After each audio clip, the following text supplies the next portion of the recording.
Over the last 2 decades, the United States has supported a range of militias, rebels, and other armed groups in Afghanistan, Iraq, and Syria. Critics have argued that such partnerships have many dangers, from enabling human rights abuses to seeding future conflicts. Policymakers, however, have sought to mitigate the risks of partnering with irregular armed groups.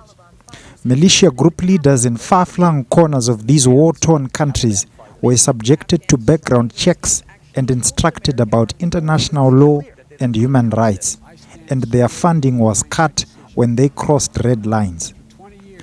But to what extent have such measures reduced the dangers of proxy warfare?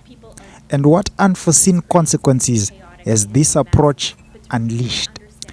In this special episode of the book series, I called the Senior Policy Advisor and Head of the Conflict Prevention and Sustaining Peace Program at the United Nations University Center for Policy Research.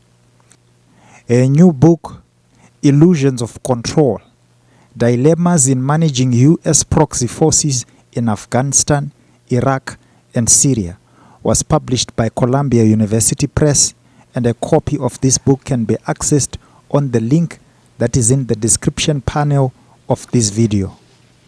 Enjoy the show.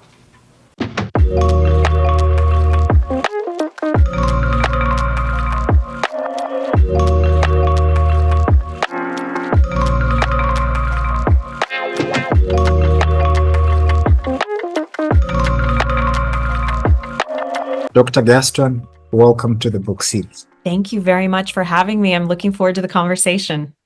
I want you to tell us about yourself as Dr. Erica Gaston. You are someone with a lot of jobs. I envy you for that. Of course. So thank you for the kind introduction. And as you pointed out, I do have many hats. So I work with a UN-facing think tank. It's called the UN University Center for Policy Research.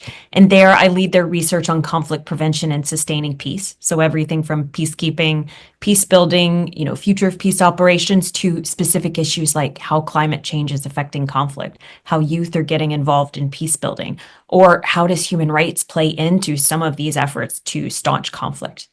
But in addition to that, I also lecture at Columbia's master's program for public policy, CIPA, and there I teach conflict resolution. So similar topics, but a little bit more focused on the academic, a bit of a bridge of the academic to practitioner. So questions like, if you have a conflict break out, how do you get to a peace agreement or a ceasefire? What do you do to try to sustain peace if you've gotten to it? What do you do to try and create sort of structural prevention or to stop those moments from breaking out? Full range of things. And then in addition, I do have other academic projects like this book project. I'm also a non-resident fellow at the think tank called the Global Public Policy Institute in Berlin. That is wonderful. Thank you so much for that. So what would you say is the central argument of your book?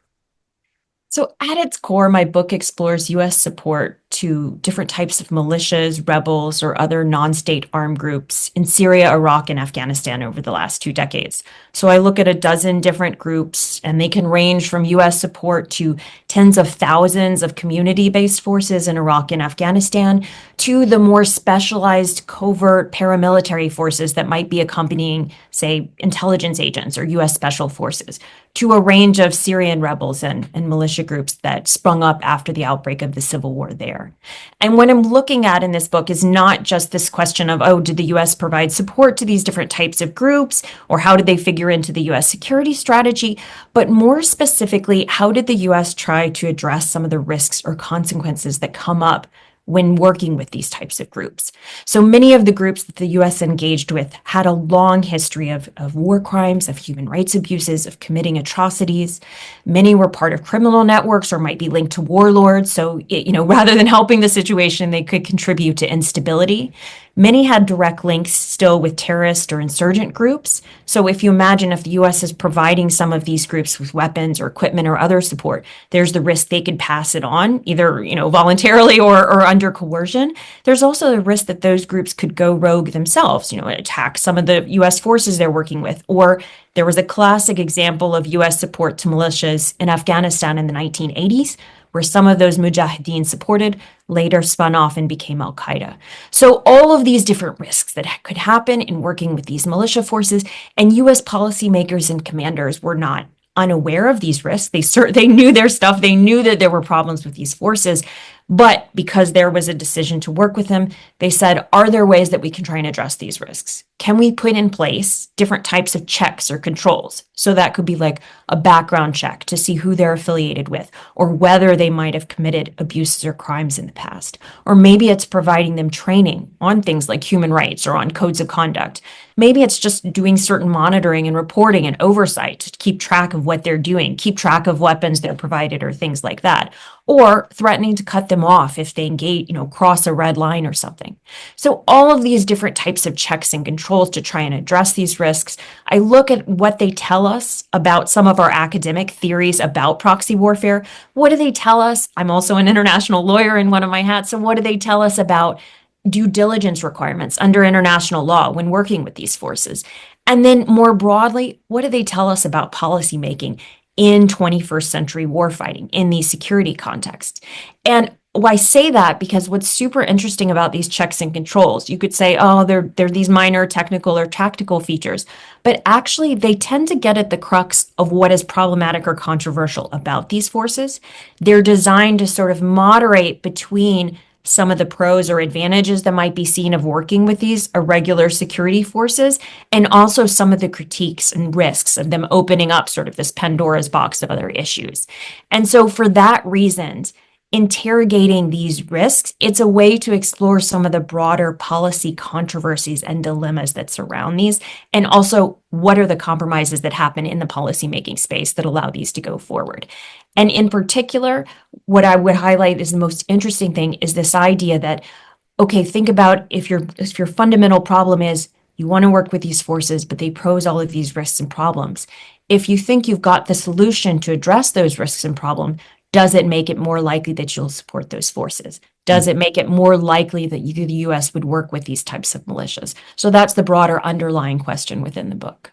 Well, that's nice. Thank you so much for that. So you decided to focus on Afghanistan, Iraq, and Syria. Why did you choose those three countries? Part of it is a little bit of personal history. So I came across this puzzle or this issue when I was working in Afghanistan in 2008 and 2009 as a human rights advocate. I was following a lot of issues of civilian harm, and a lot of these militias were really at the heart of it. And so when U.S. forces started to propose working with them, it was immediately controversial. I was very much part of the milieu of those conversations. And all of those different control mechanisms and checks that I just mentioned started to emerge as they were trying to win support for this initiative, which became known as the Afghan local police. So, everyone would say, oh, they might commit abuses. They might commit war crimes. They might help the Taliban. They might support warlords. And for everyone, the special forces would say, no, this time's going to be different. We're going to do a training for them. We're going to do more background checks. We are going to put them under oversight from us, from community tribal structures, also from, Afghan officials. And that argument, really, you could see the way that it sort of tipped the debate over towards it being approved. So I sort of, sat with that, I guess, for a couple of years. And then I started working in Iraq and a little bit also in Syria. And what was interesting was that I saw some of the same issues manifesting. Totally different conflicts, totally different forces, but some of these same control mechanisms and risk mitigation strategies emerging, and also them playing into different authorization and political debates in the same way. That's so great. Thank you so much for that. Your book does feed into a lot of subject matters and disciplines. I could say international relations, history, political science, legal studies, a lot of disciplines. And I also understand it feeds into different discourses within those specific disciplines. But I want to give you the time and the opportunity to take us through what you think is the major contribution of your book and how it relates with other discourses. Definitely. No, you're exactly right that it does present a little bit of a mixed approach in terms of bringing in some of those international law, some international relations and poli-sci, and other conflict studies. But no, the sort of partnerships and forces that are at the center of my book They're very common actors or, questions within terrorism studies or conflict studies and irregular warfare. So many of the groups that I look at, like the Sons of Iraq or the Saho in Iraq, the Afghan local police that I mentioned, they're classic examples of local defense forces. You'd find a lot of studies on them within different literature on counterinsurgency campaigns. As I mentioned, I also look at some more auxiliary forces for counterterrorism campaigns. So you'd also see that in a lot of the literature. But what I would say is the core kind of theoretical hook of the book, what it really gets into in terms of the academic literature, it's not necessarily the typology of all these different armed groups, but it's more road testing one of the main academic frameworks or theories that are often used to consider them. So whether we're talking about literature on proxy warfare or we're talking about, counterinsurgency or counterterrorism theory, many of the academic articles will analyze these types of relationships, like between the US and these different armed groups, through the framework of principal agent theory. And principal agent theory basically analogizes these relationships to a contract. So with the US contracting or outsourcing a task, whether that task is fighting the Taliban or ISIL or maintaining local security, but it's outsourcing or delegating that task to an agent, which in this case is the local militias. And within principal agent theory, there is an expectation that there's no such thing as a perfect agent, that they may slack on the job, they may create other consequences for the agent. And so already built into this principal agent theory, there's this idea that patrons would erect some of these control mechanisms. And they look a lot like some of the control mechanisms and checks I've already talked about in terms of selecting to get a like-minded agent or establishing rules and standards, monitoring for compliance. The full range, it fully fits it. But the interesting thing that I found digging into this is, so principal agent theory thinks about whether a patron would impose these controls on a basic cost benefit analysis.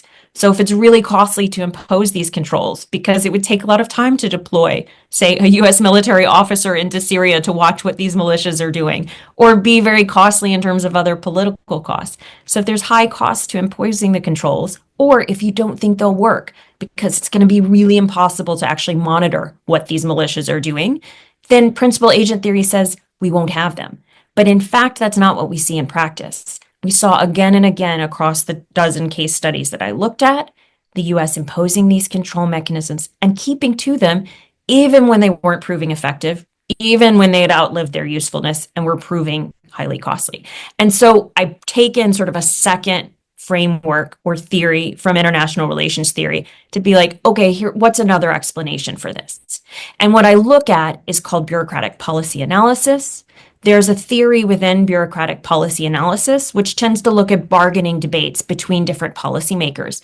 And it will say, hey, any policy outcome you've got, it's not necessarily this rational cost benefit analysis, but it's the result of bargaining that happens between the different players to this game, whether that's the president or different people around the president or different agencies within the same executive branch or between Congress and the executive.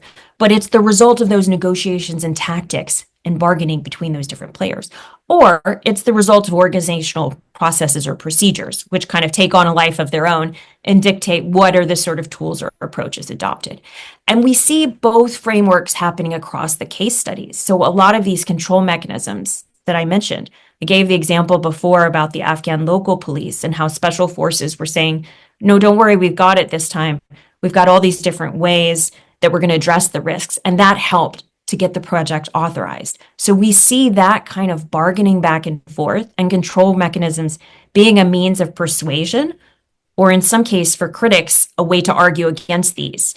So they're no longer become, in some senses, just an actual mean to control the forces, but to simply prevail in the debate. And we see even in some cases, it's really just a veneer that the control mechanisms are actually about the forces themselves. So there's an example with Syrian rebels that are supported through a congressionally funded initiative. So the Department of Defense goes and does it. But Congress is willing to support the initiative, but it doesn't want to give the Obama administration a blank check in Syria. So it had created control mechanisms on the program. On paper, they look a lot like vetting and control on local forces, but really they were about limiting what the Obama administration could do with the program. And so I use this additional layer of BPA, bargaining and organizational theory to explain why are the expectations of principal agent theory not playing out, and how can we better understand some of these relationships and dynamics within proxy warfare. Oh, that's great. Thank you so much. What were your major findings for the book, and what major lessons can we learn from it? So first, in terms of, the big question is, did these controls work? Did they actually limit any of the, did they limit human rights abuses? Did they limit, all the security risks? And the answer is, there's not a lot of evidence that they did. They were very costly in terms of manpower and resources, but also in terms of limitations they impose. So I'll give you an example from some of the Syrian groups. I do 5 case studies of the different Syrian groups, but there were many more different initiatives. I just give a range so you can think of everything from State Department non-lethal support to the CIA covert support that included tow missiles to several of the Department of Defense programs. And all of them involved a lot of these different checks and controls. So background checks, remote monitoring, tracking weapons. A lot of times these Syrian rebels would have to, come outside of the country and do reporting to a sort of murder board of different intelligence agencies and justify what they had done, do even sometimes film reporting evidence of their operation in order to get more weapons. There was often intensive training for them on human rights, on some had to pledge to essentially keep to the Geneva Convention. So this full range of things that were happening. And as you can imagine, these were extremely time and labor intensive. So vetting on a single Syrian group could stretch from what was initially estimated to be a couple of weeks to several months. You had State Department officials, back in Washington, D.C., making calls in the middle of the night to contacts in Syria to try and find out about a group or verify that a red line had been crossed or if an incident had happened. And when any kind of negative information arose, all the programming efforts would grind to a halt. So it's costly in terms of staff time, but also in terms of the effectiveness of this program. So I also interviewed a lot of the Syrian rebel groups, the militia leaders, as part of this research. And those who were working with the CIA support would say often the support that came was basically too little too late. That by the time it made it through all of that red tape, they had won approval, the opportunity to conduct the operation had passed. And as a result, despite that CIA program costing an estimated $1 billion a year, there was little evidence of any strategic difference from this program.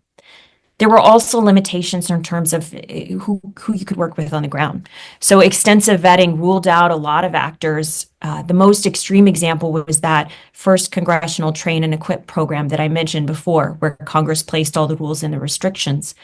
And one of it was that, in addition to having vetting for risks of terrorism affiliation and human rights vetting, they also vetted them for whether they deemed that they were moderate, as opposed to had a more Islamist ideology. They also insisted that the fighters pledged to only fight against ISIL and not Assad. And the result, there was just so many category restrictions that the program that was designed to field a couple thousand forces a year ultimately was only able to recruit a couple of dozen. And most of them were not the most motivated, excellent fighters that you want. They were just the ones that were left. And so as soon as they were redeployed after training into Syria, most of them just, dumped their weapons and their equipment and fled. And by the summer of 2015, you only had, this was congressional testimony at the time from a senior U.S. general, only 4 or 5 were left in the fight at a $250 million price tag.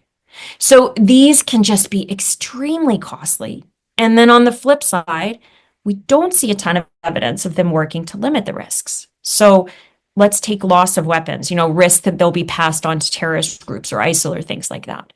Undoubtedly, some of the attention, the information gathering, the monitoring gave a better sense of the groups that were involved, limited getting some of these weapons or assistance to the worst groups. But, every policymaker I interview would say there's no such perfect vetting in that environment because the groups were just changing so fast. So much is in flux, such limited information. You can't really know who you're dealing with. And it's a messy conflict zone and things are being passed around, again, voluntarily or under duress. So certainly substantial weapons and equipment were taken by some of the extremist groups like the Al-Nusra Front or other criminal groups. Impossible to say how much, but certainly it happened.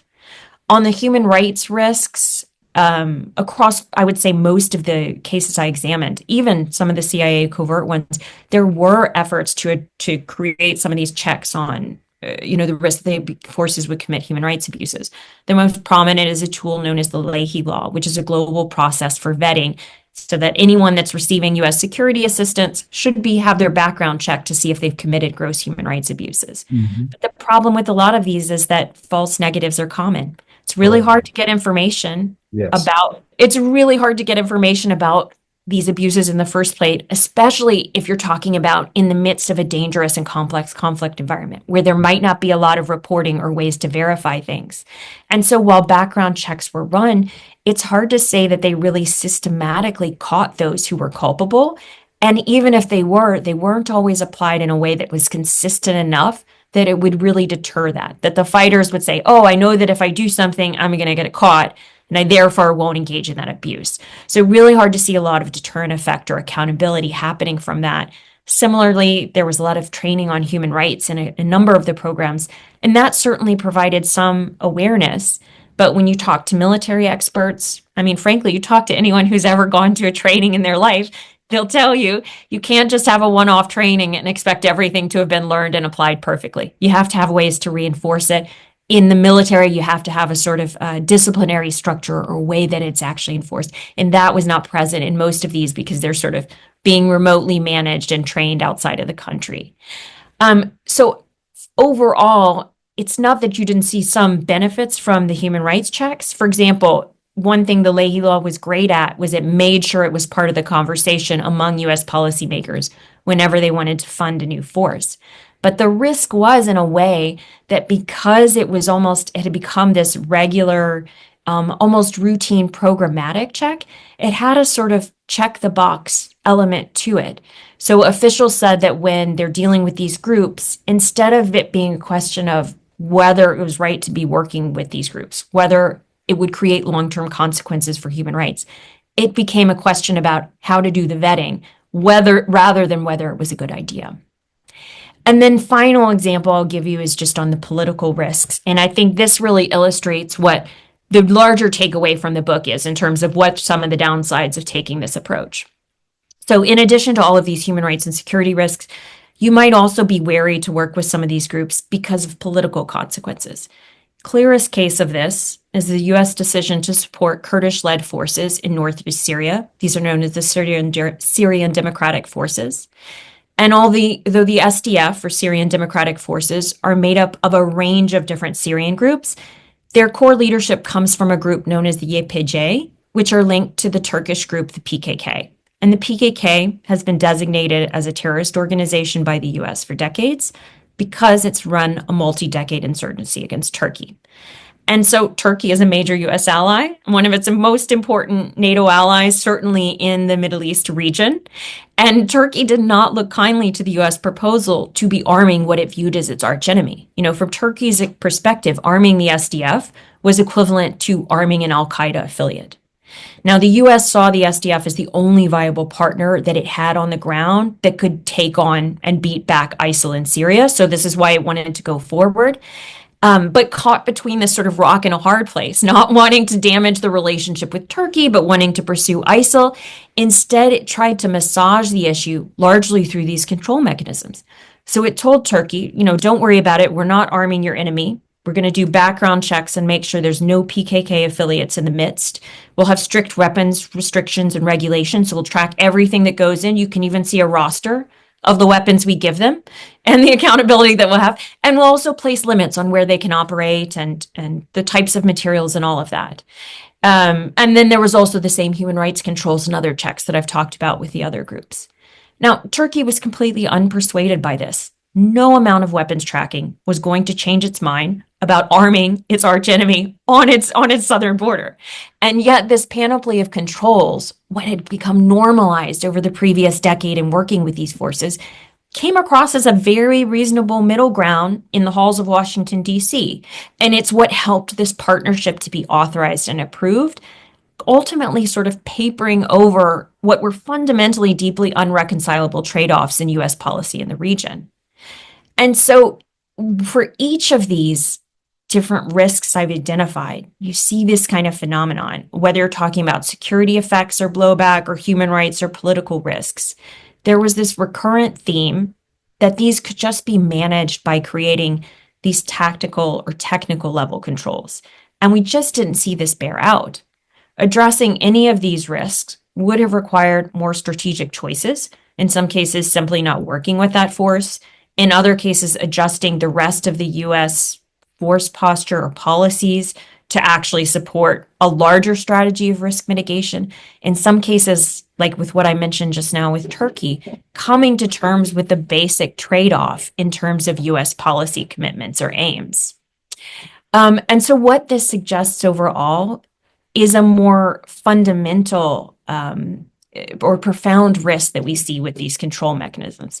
And that is that it's not just that these control mechanisms didn't work most of the time, it's that in many cases, they created almost this process distraction that undermined decision making. Because control mechanisms offered the promise of addressing the risks or drawbacks of working with proxy forces, they created this sort of false confidence that allowed these initiatives to go forward. And so when you take a step back and view them from these larger lens, the real challenge presented by these control mechanisms might not be that they didn't work. It might be that they worked all too well in terms of enabling these sort of decisions to go forward.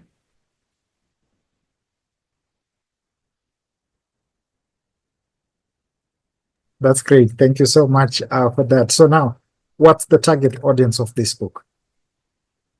I think there's a lot of target audiences that can get something from this. It's an academic book, so it is designed to feed into scholarship, those who are working in conflict studies, those who are working more broadly in international relations, on foreign policy analysis and crisis decision-making. But there's also something there for those who are working on international law, those who are interested in human rights controls and how you actually improve human rights accountability in war zones. I've gotten a lot of feedback from those who worked in Iraq, Afghanistan, and Syria in different guises. Most of the material for this book is drawn from actual interviews with those who are working in the field. So a lot of those who want to reflect on some of the challenges in those environments will get a lot from this book as well. And I think as well students who are just interested in understanding that period, but also understanding some of the broader dilemmas of 21st century security policy. There's a lot to unpack in there. Oh, that's great. That's great. Viewers and listeners, those of you who would like to get a copy of this book, do not forget to click the link that is in the description panel on the upload for this video. Dr. Erica Gaston, I'm very happy to have heard you and to learn from you, and for our student community to be able to learn from you. Thank you so much for the time. Thank you. That's great.